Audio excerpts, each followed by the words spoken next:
Assalamualaikum warahmatullahi wabarakatuh.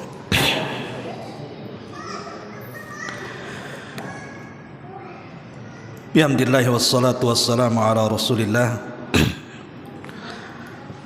wa ala alihi wa sahbihi wa mawalah wa la hawla wa la quwata illa billahi wa ba'du. Alhamdulillah, segala puja dan puji hanya milik Allah subhanahu wa ta'ala. Salat dan juga salam kita hadiahkan kepada Rasul kita Nabi besar Muhammad sallallahu alaihi wa ala alihi wasallam. Ma'asyiral muslimin yang dimuliakan Allah subhanahu wa ta'ala,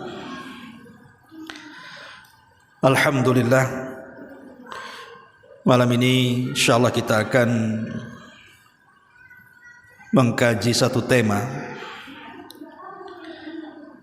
dari hadis Abi Hurairah radhiyallahu an, dan hadis ini tergolong hadis qudsi. Kita tahu bahwa hadis qudsi itu berbeda dengan Al-Quran, walaupun sama-sama firman Allah subhanahu wa ta'ala. Karena kalau Al-Quran itu makna dan lafadznya langsung dari Allah, tapi kalau hadis qudsi itu maknanya dari Allah tapi lafadznya dari Nabi sallallahu alaihi wasallam. Dan Quran itu lewat perantara Jibril. Kalau hadis qudsi tidak ada perantara antar Rasul dengan Allah subhanahu wa ta'ala. Al-Quran diibadahi bacaannya. Kalau kita baca Quran satu hurufnya 10 pahala, tapi hadis qudsi tidak. Dan Al-Quran dibaca dalam solat, sementara hadis qudsi tidak dibaca dalam solat. Bagi sebagian para ulama mengatakan membaca Al-Quran disunahkan berwudu, tapi baca hadis qudsi tidak disunahkan berwudu. Artinya banyak perbedaan soal Al-Quran dengan hadis qudsi, walaupun sama-sama qala Allah azza wa jalla, Allah berfirman. Baik dalam Sahih Bukhari dan Muslim dari hadis Abu Hurairah radhiyallahu an, Rasul bersabda,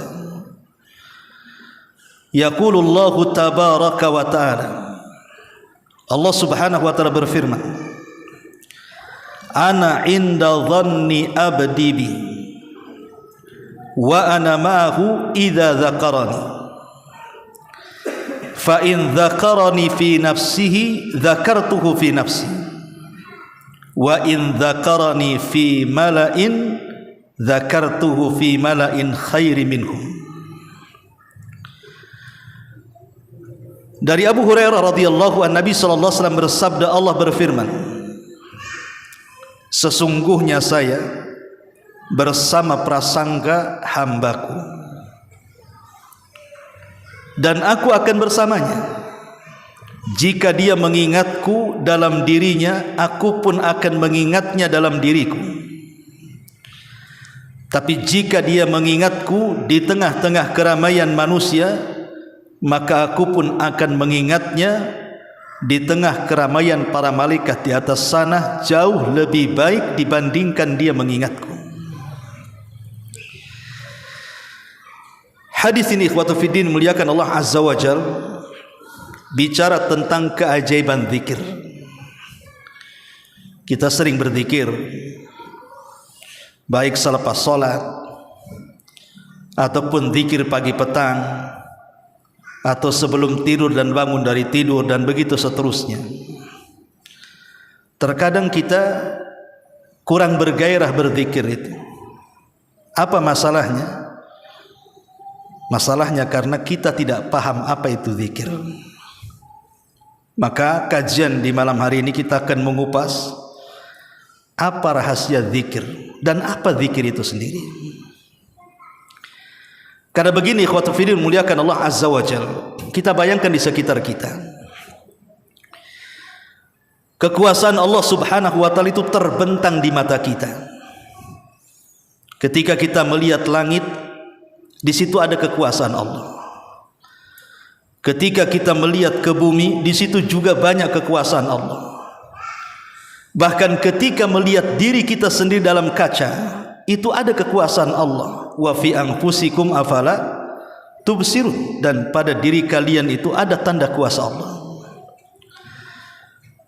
Artinya bahwa di sekeliling kita itu tanda-tanda kuasa Allah banyak, baik nikmatnya, kemudian kuasanya, penciptaannya, dan begitu seterusnya.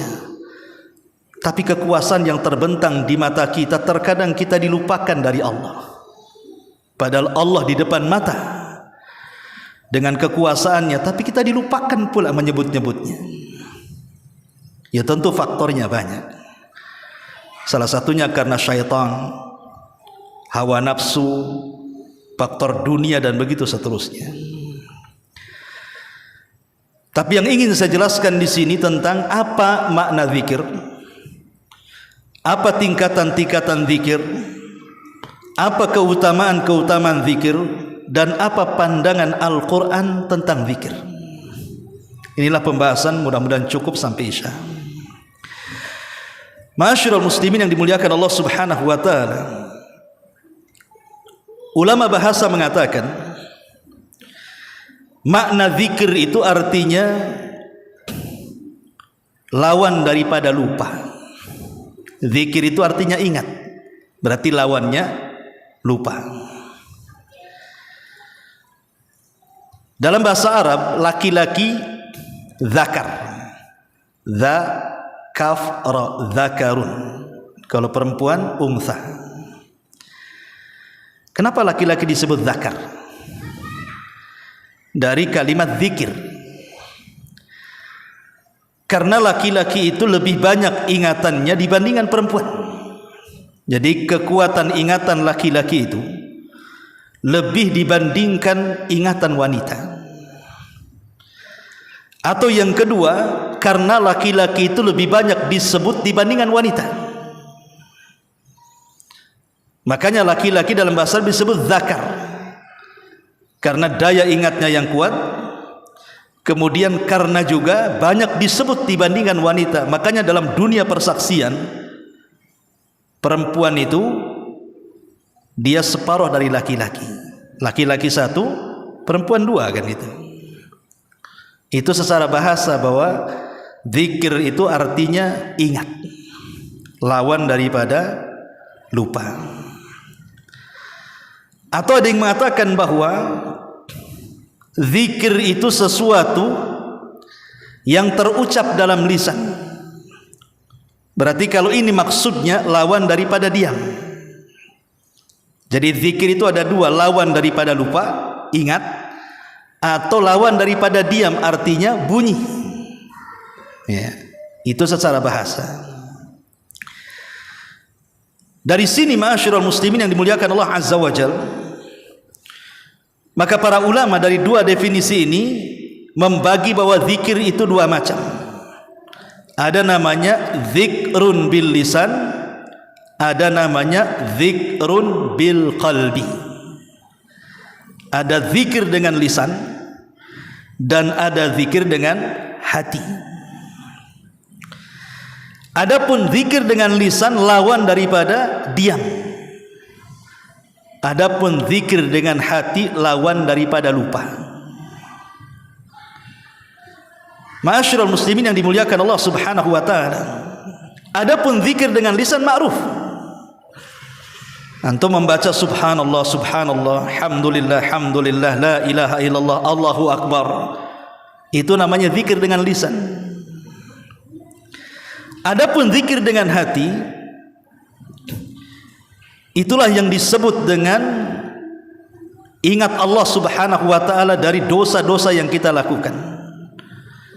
Makanya disebutkan di dalam Al-Qur'anul Karim, alladzina idza fa'alu fahishatan aw zalamu anfusahum dzakarullaha fastaghfaru lidzunubihim.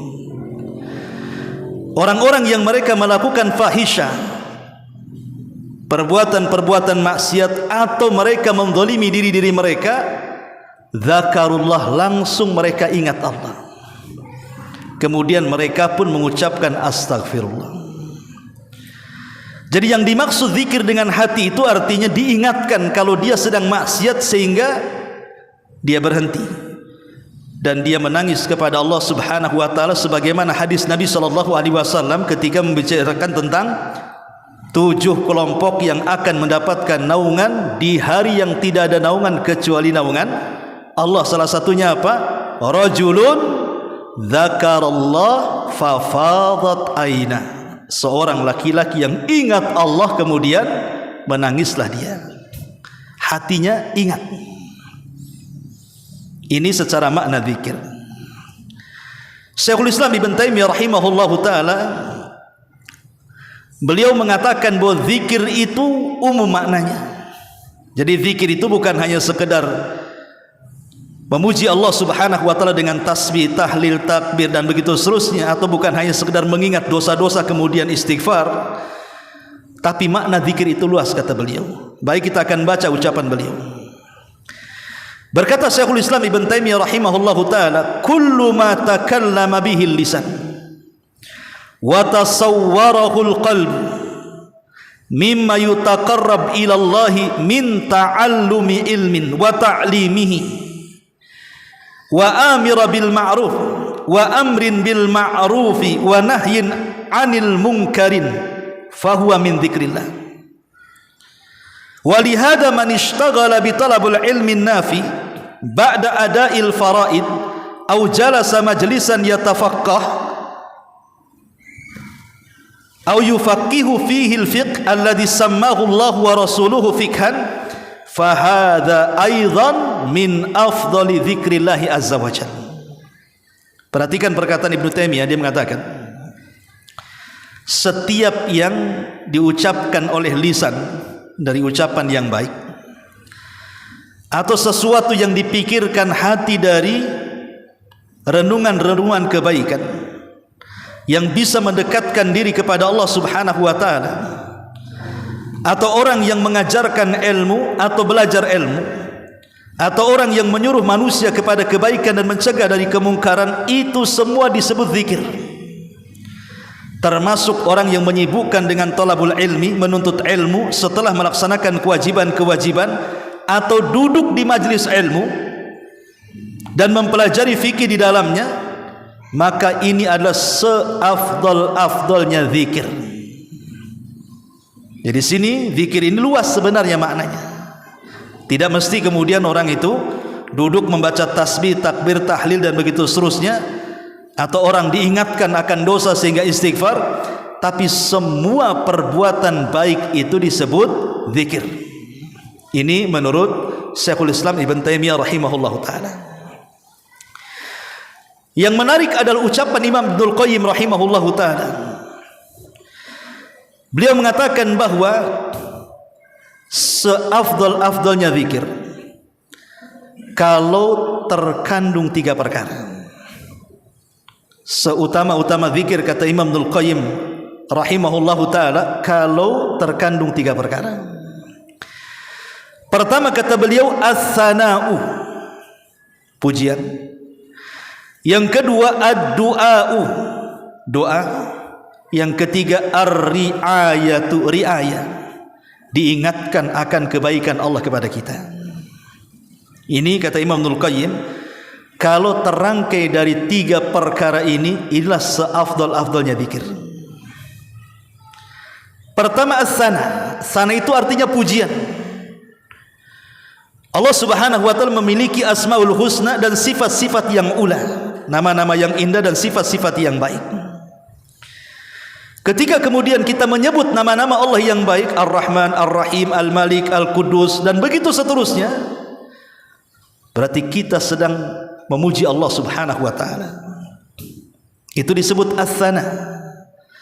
Atau dengan memperbanyak ucapan tasbih, tahlil, takbir, tahmid, itu disebut as-sana namanya, pujian. Yang kedua, ad-du'a, doa. Doa itu termasuk daripada zikir. Ketika kita katakan Rabbana atina fid dunya hasanah wa fil akhirati hasanah wa qina adzabannar. Maka ketika kita berdoa, doa apa saja, doa itu adalah zikir. Termasuk yang ketiga ar-riayah. Riayah itu maksudnya diingatkan kepada ihsan kebaikan Allah kepada kita. Seperti ucapan Ibrahim, fa idza maridtu fahuwa yashfin. Apabila aku sakit, dia yang mengobatiku. Jadi diingatkan akan nikmat Allah Subhanahu wa taala. Alhamdulillah, Allah masih memberikan kesehatan kepada saya. Alhamdulillah, Allah masih memberikan rezeki kepada saya, masih memudahkan urusan saya, masih memudahkan semua usaha saya. Itu disebut zikir namanya. Ingat akan kebaikan Allah kepada kita. Makanya Imam Abdul Qayyim rahimahullahu taala, kalau seseorang kemudian berdoa ataupun berzikir terangkai dari 3 kata ini, ats-tsana wad du'a war riayah, maka ini seafdal-afdalnya zikir dan doa.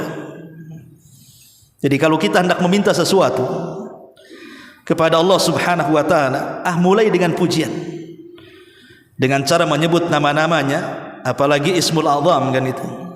Kemudian kita ingat akan nikmat yang Allah anugerahkan kepada kita, baru kita berdoa meminta. Maka itu seafdal-afdalnya doa dan zikir, kata Imam Ibnul Qayyim rahimahullahu taala. Ma'asyiral muslimin yang dimuliakan Allah Subhanahu wa taala. Ulama salaf mengatakan,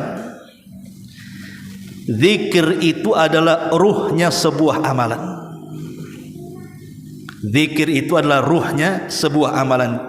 Jasad antum kalau tidak ada ruh pasti mati. Jasad itu akan hidup kalau ada ruhnya. Maka amalan apapun kalau tidak ada zikirnya, percuma amalan itu. Mau sholatnya, mau puasanya, mau hajinya, mau sedekahnya, sebutkan amal apa saja. Kalau tidak ada zikir di situ, percuma. Karena zikir itu ruhnya amal. Dari sini Nabi SAW mengatakan apa? Mathalul ladzi yadhkuru rabbah walladzi la yadhkuru rabbah kamathalil hayyi wal mayyit. Permisalan orang yang mengingat Rabbnya dengan yang tidak mengingat Rabbnya, permisalannya sama dengan orang hidup dan orang mati. Selama dia mengingat Allah, hidup dia. Selama tidak ingat Allah, mati dia. Makanya kita lihat Nabi SAW selalu memerintahkan kita dalam setiap ibadah dan aktivitas apapun dimulai dengan kata apa? Basmalah. Antum kalau kemana saja, melakukan apa saja, perbuatan apa saja, kerja apa saja, ucapkan basmalah. Keluar rumah, bismillahi tawakkaltu 'ala Allah la haula wala quwata illa billah. Masuk ke masjid, bismillahi Allahumma aftahli abwaba fadlik. Masuk kamar mandi, bismillahi a'udzubillahi minal khubthi wal khaba'ith. Ketika kita bergaul dengan istri kita di malam, bismillahi Allahumma jannibi syaitan wa jannibna syaitan ma razaqtana. Semua doa, semua zikir, semua amal soleh, lakukan zikir di situ. Minimalnya baca basmalah. Karena amal apapun kalau tidak Allah disebut di situ, maka terputus barokahnya. Makanya kenapa para ulama mengatakan bahwa zikir itu adalah ruhnya amal. Orang kalau sholat tidak ingat Allah, sholat anda untuk siapa? Allahu Akbar, khusyuk dia. Tapi Ali radhiyallahu mengatakan ada orang itu disebut khusyu'un nifaq katanya. Apa khusyuk nifaq wahai Amirul Mukminin? Maksudnya Ali bin Abi Thalib, orang yang kalau sholat gak bergerak, badannya khusyuk, tapi akalnya entah ada di mana-mana. Ya, memang dia khusyuk gitu ya, rukunya, sujudnya, tasyahudnya, tapi otaknya di mana tuh? Badannya di Nurul Ilmi, ruhnya itu di Nagoya sana. Jadi ada orang yang seperti itu. Nah itu nggak ada ruhnya sholatnya. Makanya kemudian dikatakan bahwa zikir itu ruhnya amal. ruh daripada amal itu sendiri. Ma'asyiral muslimin yang dimuliakan Allah Azza wa Jalla, adapun tingkatan-tingkatan zikir. Zikir itu ada 3 tingkatan. Yang paling rendah disebut zikrun zahirun. Zikir zahir. Apa maksudnya zikir zahir di sini? Zikir zahir itu maksudnya adalah zikir yang mencakup 3 perkara yang dikatakan oleh Imam Ibnul Qayyim tadi. Mencakup pujian, mencakup doa, mencakup ar-riayah, diingatkan kita dari kebaikan-kebaikan Allah kepada kita. Ini namanya zikir zahir. Yang kedua ada namanya zikir khafi. Zikir khafi itu maksudnya zikir yang tidak samar, yang tidak tampak samar. Bukan berarti kemudian lisannya diam saja, hatinya yang zikir, bukan maksudnya di sini zikir khafi itu. Ulama mengatakan bahwa zikir khafi itu adalah zikir yang kita keluarkan semua hal-hal yang bisa mencegah kita zikir. Kita lepaskan semua penghalang-penghalang yang menjadikan kita tidak bisa zikir. Apa penghalang-penghalang zikir? Syaitan. Kita berlindung dari syaitan. Hawa nafsu, kita berlindung dari hawa nafsu. Syahwat dunia, kita berlindung dari syahwat dunia. Syahwat wanita, sebutkan apa? Pokoknya yang bisa menghalang-halangi zikir kepada Allah, kita jauhi. Yang kedua, merasa diawasi oleh Allah Subhanahu wa ta'ala. Kemana saja kita merasa diawasi, atau seolah-olah dalam bahasa hadis itu disebut al-ihsan, seolah-olah kita melihat Allah, atau kalau tidak bisa, yakini Allah melihat kita. Karena kalau kita merasa melihat Allah, kita tidak akan lupa. Dan kalau merasa Allah melihat kita, kita tidak akan dilupakan. Itulah bedanya. Jadi kalau kita merasa melihat Allah, berarti kita tidak akan lupa, karena kita melihat Allah terus. Tapi kalau kita tidak bisa, yakin Allah itu pasti melihat kita. Kalau ada keyakinan seperti itu, kita tidak mungkin dilupakan. Itu zikir khafi, itu naik sedikit tuh. Tetapi zikir yang paling tinggi disebut zikir hakiki. Artinya kita sampai lupa bahwa kita sedang berzikir, tapi kita menganggap kita tidak sedang berzikir. Wah, itu tingkat tinggi tuh. Ya, gitu. Kita lupa kalau kita sedang berzikir. Kita sendiri yang lupa kalau kita sedang berzikir. Tapi Allah Subhanahu wa ta'ala tidak akan pernah melupakan kita. Fadhkuruni adzkurkum. Berzikirlah kepadaku, aku akan berzikir kepadamu, kata Allah. Bagaimana caranya coba? Kita lupa kalau kita sedang berzikir gitu. Ya tadi kita menggabungkan semua zikir. Kalau melihat hujan, langsung kita berdoa, Allahumma sayyib nasaiban nafi'a. Pamanya kan? Kalau kita lagi naik nih, Allahu Akbar. Kalau kita lagi turun, Subhanallah. Gitu ya. Kemudian kalau kita melihat nikmat, Masya Allah la quwata illa billah. Kalau kita sedang kaget, dan kagetnya itu karena sebuah keburukan, Subhanallah. Kalau kagetnya sebuah kebaikan, Masya Allah. Pokoknya kalau mau tidur langsung, ya, Bismikallahumma ahya wa amut. Kalau bangun tidur, pokoknya semua tempat dia bisa berzikir. Tanpa harus berpikir sama berzikir, enggak, langsung refleks dia. Dia lupa kalau dia sedang berzikir itu. Ini tingkatan ini mungkin tingkatan para nabi yang kayak.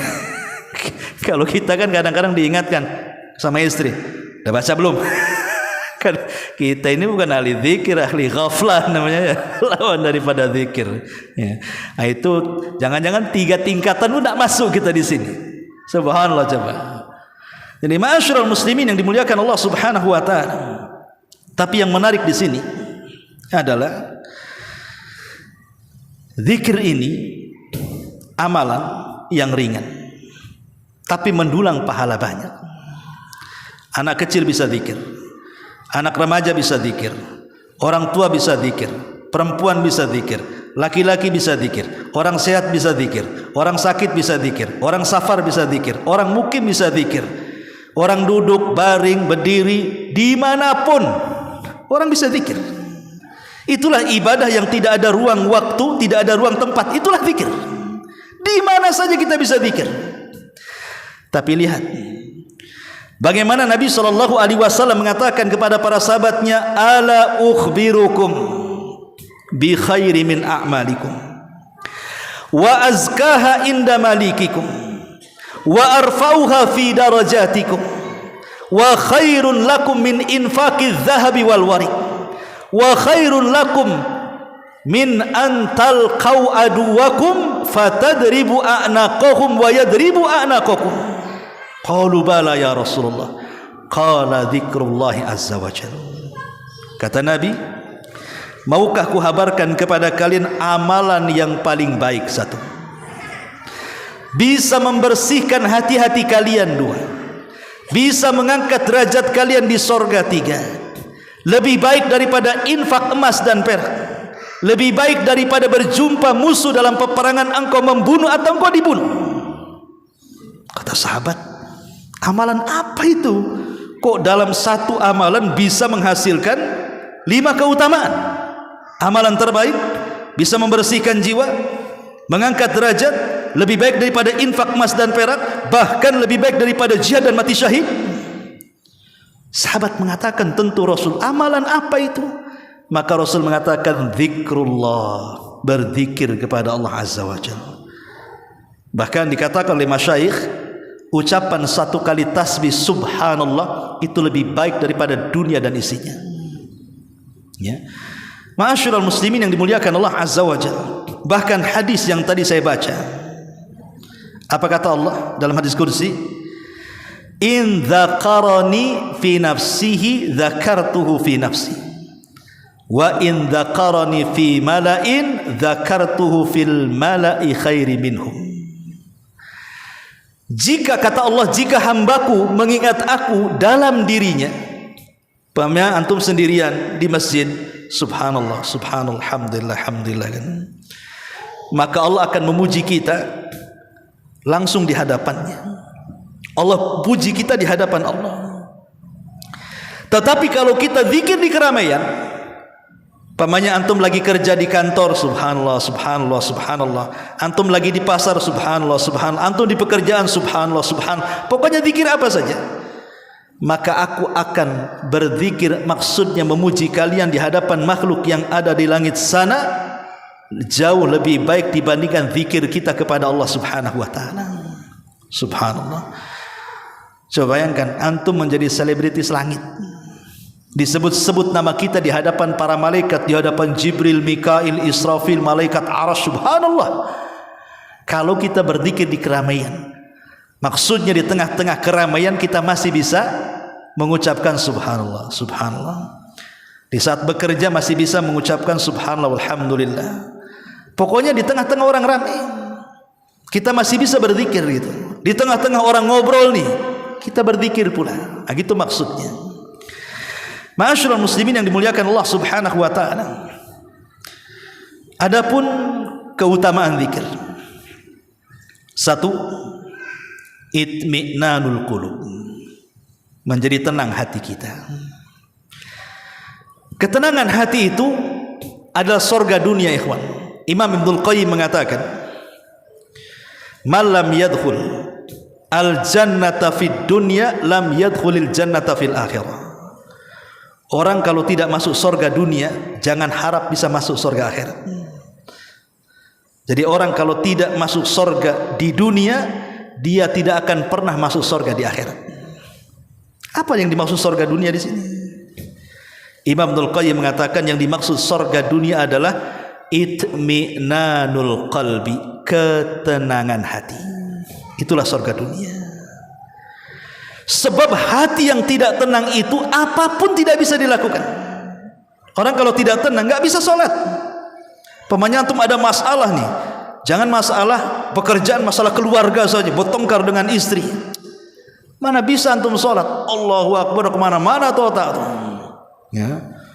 Ada masalah di kantor, sholat nggak bisa khusyuk. Ya.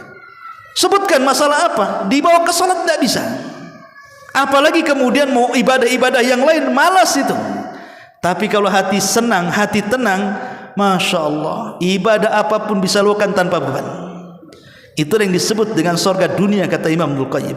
Lah salah satunya ketenangan hati itu bisa didapat dengan zikir. Ala bi dzikrillah tatmainnul qulub. Ingatlah dengan zikir kepada Allah hati tenang. Ini yang pertama. Yang kedua, an-najatu minal bila. Selamat dari bahaya. Antum kalau ada masalah apapun yang antum hadapi, perbanyak zikir. Nabiullah Yunus alaihi salatu wassalam, ketika dia meninggalkan Nainawa Irak karena berdakwah, orang Nainawa tidak mau menerima dakwahnya Nabiullah Yunus. Marah Yunus dan bersumpah untuk berdoa kepada Allah dan mengatakan kepada kaumnya, ingat sebelum 3 hari kalian pasti akan kena azab. Hari pertama tak nampak azab, hari kedua tak nampak azab, hari ketiga Nabi Yunus takut kalau seandainya turun azab, pergi dia. Ketika Yunus sudah pergi, betul-betul ada muqaddimahnya akan turun azab. Maka semua kaumnya beriman. Tidak ada satu nabi dari 25 nabi dan rasul yang semua kaumnya beriman kecuali Nabi Yunus. Semua beriman. Rasul saja ada yang beriman, ada yang tidak kan? Abu Bakar beriman, Abu Lahab pula kufur. Ini tidak. Nabi satu-satunya yang semua kaumnya beriman itu Nabi Yunus. Masalahnya Nabi Yunus tidak tahu kalau kaumnya sudah tobat dan beriman, karena dia sudah pergi. Masalahnya belum diizinkan pergi, pergi dia. Maka Allah Subhanahu wa taala menguji Yunus dengan cara apa? Ketika dia naik perahu, tiba-tiba di tengah laut itu kapal dikitari ikan besar tuh yang kelaparan. Kapalnya berhenti karena ketakutan lah. Kapal kecil tiba-tiba ada ikan besar mengelilingi kapal. Coba bayangkan, apa enggak begini satu kapal nih? Sehingga satu di antara mereka mengatakan, kapal ikan ini kalau tidak diusir maka dia akan memakan kita semuanya. Dengan cara apa? Lemparkan satu orang, umpankan dia, baru ikan itu akan pergi. Bingunglah siapa yang diumpankan masalah. Satu kapal ini siapa mengumpankan kan itu. Terjadilah qur'ah di sini. Kocokan arisan, sebut namanya satu-satu. Ya, dikocok. Yunus pula keluar. Mereka melihat, oh janganlah, tampaknya dia orang soleh. Kalau bisa preman aja dimasukkan. Akhirnya dikocok lagi, Yunus lagi keluar, Yunus lagi yang keluar. Nabi Yunus baru perasan bahwa sebenarnya ikan itu utusan Allah karena kesalahan dia. Maka dia mengatakan kepada kaumnya yang ada di kapal, biar aku yang meloncat dari kapal. Betul, ketika Yunus ngeloncat, langsung ikan itu menelan Nabi Yunus, dan Allah mengatakan kepada ikan, telan dia dan jangan kau punya. Ketika sudah menelan Nabi Yunus, langsung masuk ke dasar lautan dan kapal itu selamat. Ahli tafsir mengatakan berapa lama Nabi Yunus di perut ikan? Ya macam-macam pendapat lah. Ada yang mengatakan sehari, semalam, ada yang mengatakan 3, wallahu alam. Bahkan ada yang mengatakan setahun juga. Ya. Tapi kita tidak bicara soal perselisihan berapa lama Nabi Yunus dalam perut ikan, karena jangankan bicara sehari saja yang paling pendek ya pendapat ulama. 1 jam di perut ikan ini bisa mati kita ini, nggak ada oksigen. Tapi Allah Subhanahu wa taala menghendaki Yunus tidak mati, padahal Yunus di 3 kegelapan, kegelapan perut ikan, kegelapan dasar lautan, kegelapan tengah malam, tapi kuasa Allah Yunus tidak mati. Apa yang menyebabkan Yunus diselamatkan Allah Subhanahu wa taala? Zikrullah, karena dia hamba yang berzikir.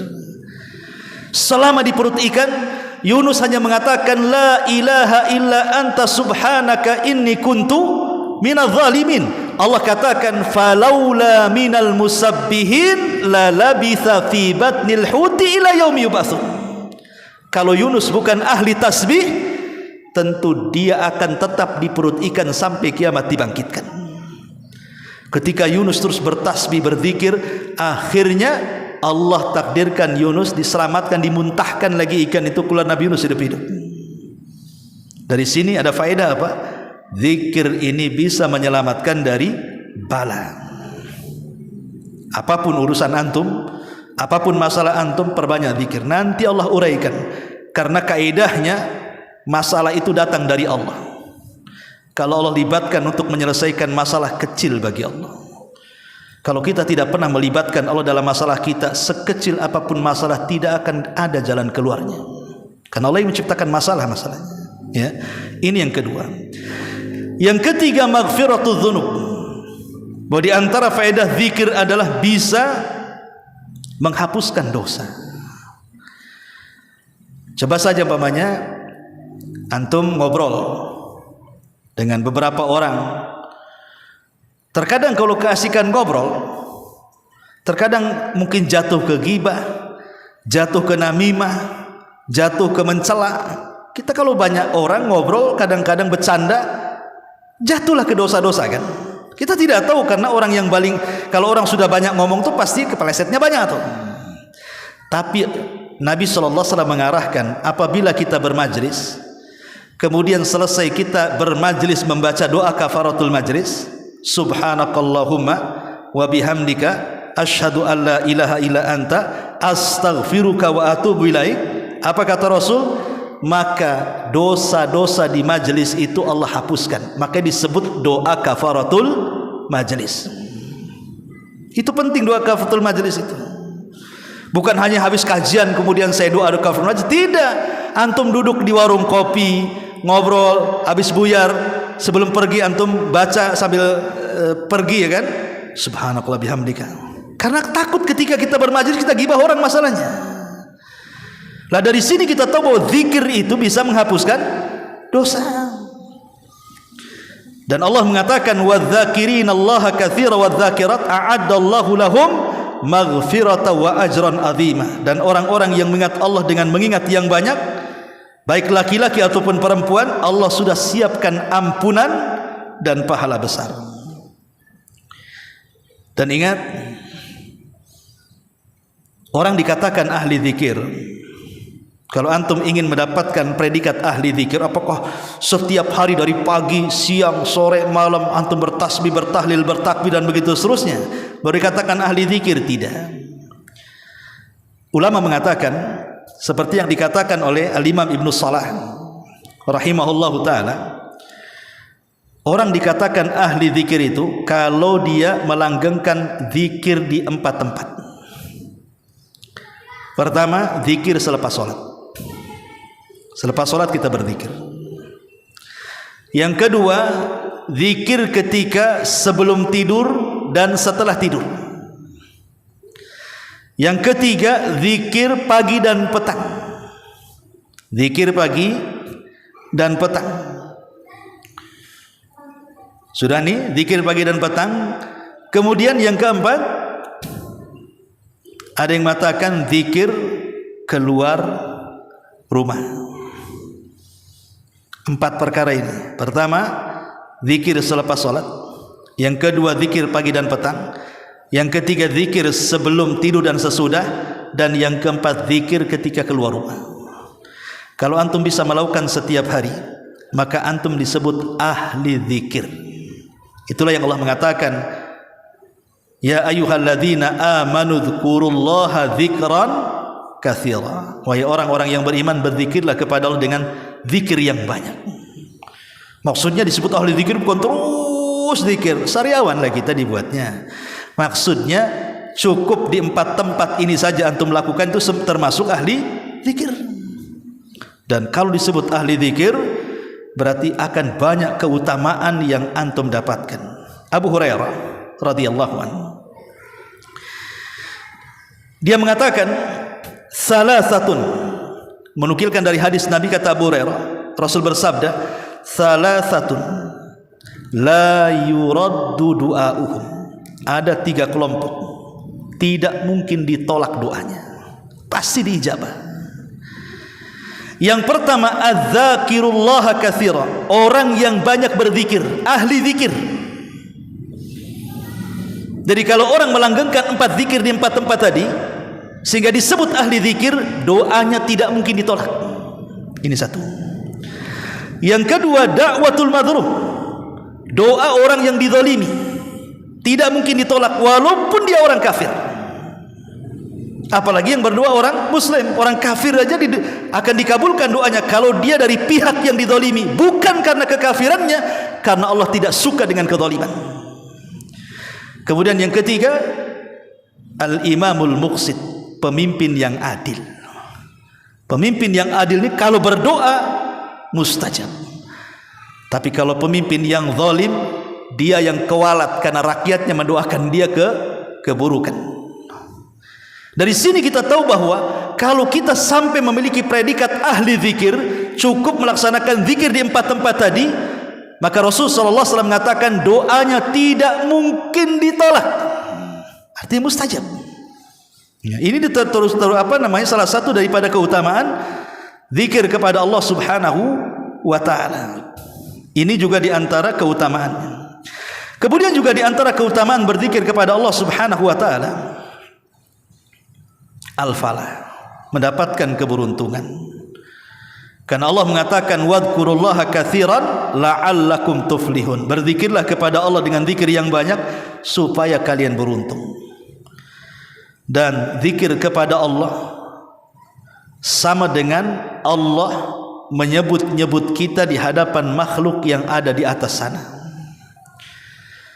Zikir kepada Allah Subhanahu wa taala juga menunjukkan bahwa kita akan mendapatkan berbagai macam keutamaan. Salah satunya, keutamaan yang paling besar dari zikir adalah terbimbingnya kita ke jalan surga.